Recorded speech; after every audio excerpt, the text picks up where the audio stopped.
que il y a deux définitions à peuple. Il y a la définition politique, la définition sociale. La définition politique, c'est précisément le corps des citoyens. Or, comme tu l'as toi-même rappelé, le corps des citoyens et le corps électoral étaient à géométrie variable. Il inclut ou pas les hommes et les femmes, il inclut ou pas les citoyens les plus pauvres ou pas. La géométrie du corps électoral étant variable, la géométrie du peuple politique est variable. Et puis il y a une définition sociale du peuple, à savoir ceux qui n'ont pas le pouvoir social, économique et institutionnel. Alors, l'intérêt de la notion de peuple est d'allier les deux. En fait, la véritable notion qui lie les deux, c'est la démocratie. Bon, puis c'est un autre problème. Toujours est-il qu'on ne sort pas des ambiguïtés de la géométrie du corps électoral en disant souveraineté populaire au lieu de dire souveraineté nationale. Par contre, c'est un énorme inconvénient. C'est de sembler dire qu'il pourrait y avoir une souveraineté nationale qui ne soit pas une souveraineté populaire. Et réciproquement. Le réciproquement, d'ailleurs, c'est intéressant parce que ça ne peut rien vouloir dire. Une souveraineté populaire qui ne soit pas une souveraineté nationale, ah bah faut l'expliquer alors, parce que la souveraineté c'est le concept de l'État, hein, c'est-à-dire c'est l'intégration de... Ah, souveraineté c'est pas le concept de l'État, alors tu confonds souveraineté avec pouvoir, parce que sinon il n'y a de souveraineté qu'étatique. C'est d'ailleurs le concept constitutif de l'État, la souveraineté. Ce sont les juristes, Jean Bodin et compagnie, qui l'ont construit pour l'État monarchique, puis après les Anglais au niveau parlementaire, qui ont construit cette notion que l'ensemble des institutions était articulé de manière unitaire, et à son sommet, il n'y avait pas de pouvoir supérieur au souverain qui pouvait en décider, ni à l'extérieur, ni à l'intérieur. C'est ça la souveraineté. C'est pas pouvoir, ce n'est pas un synonyme faible ou institutionnel ou juridique de pouvoir. Évidemment, si on prend souveraineté pour pouvoir, il peut y avoir un pouvoir populaire et donc une souveraineté populaire. Et il faut faire en sorte que le peuple ait le plus de pouvoir possible et donc soit le plus souverain possible. Mais ça ne veut rien dire en termes juridiques et constitutionnels. C'est parce qu'on confond souveraineté avec pouvoir. Souveraineté, c'est le concept de l'État. C'est-à-dire qu'il n'y a que deux principes de légitimité du pouvoir de l'État. Il y a le principe héréditaire et monarchique, et il y a le principe de la souveraineté nationale. Il n'y en a pas un troisième ou même aucun envisageable. Il n'y en a aucun autre. C'est soit l'un, soit l'autre.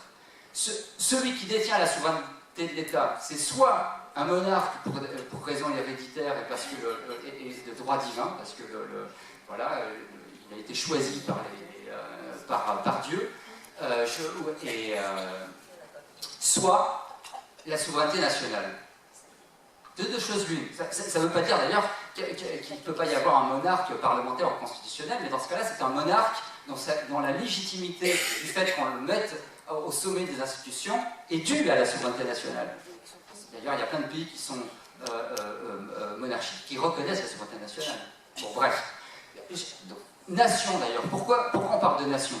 Nation, à l'origine, n'a aucun rapport avec ça. Nation, c'est la racine latine qui veut dire naître. Donc, l'ancien usage de nation, c'était les gens qui étaient nés dans telle ou telle région. Et donc, de ce sens-là, il n'y a aucune conclusion à en tirer au niveau institutionnel et politique. Qu'est-ce qui a changé? C'est au XVIIIe siècle que ça a changé. L'usage de nation au XVIIIe siècle s'est mis à signifier tous ceux qui sont sous la même loi. Et c'est notamment en France que cet usage s'est transformé, dû à la centralisation étatique qu'il y avait dans la monarchie française. Donc nation, on s'est mis à appeler nation non pas les gens qui étaient nés à tel ou tel endroit, mais tous les gens, quel que soit leur endroit de naissance ou leur particularité, qui étaient sous la même loi. Et c'est de cette... Je secoue beaucoup la tête, mais j'aimerais après avoir des arguments qui infirment ce que je dis.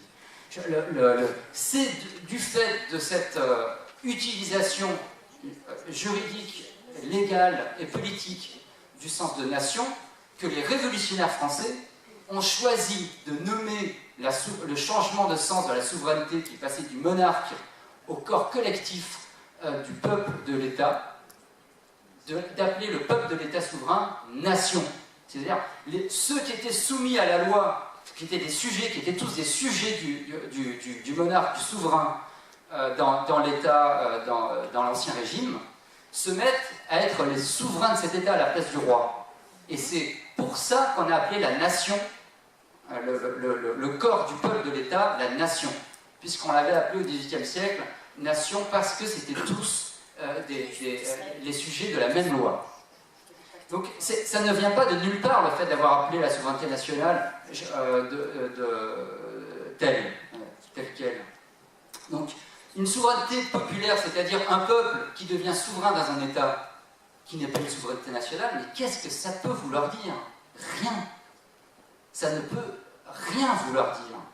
Qui c'est d'ailleurs qui essaye de faire cette distinction?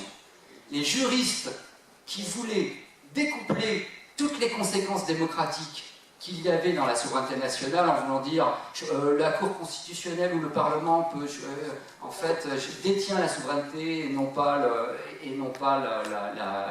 la nation en tant que regroupement du peuple, et qui essayait de dissoudre les conséquences démocratiques qu'il pouvait y avoir à tirer toutes les conséquences de la souveraineté nationale, et les acteurs actuels de la gauche qui voudraient comme ça s'en tirer à bon compte avec le fait de ne pas appeler à la restauration de la souveraineté nationale, dans ce sens-là, politique, démocratique, en disant nous voulons la souveraineté du peuple et non pas la souveraineté nationale. C'est-à-dire qu'ils veulent quelque chose d'indéfinissable. Une souveraineté populaire, c'est-à-dire un peuple qui est souverain dans l'État, c'est précisément ce qu'on appelle une nation.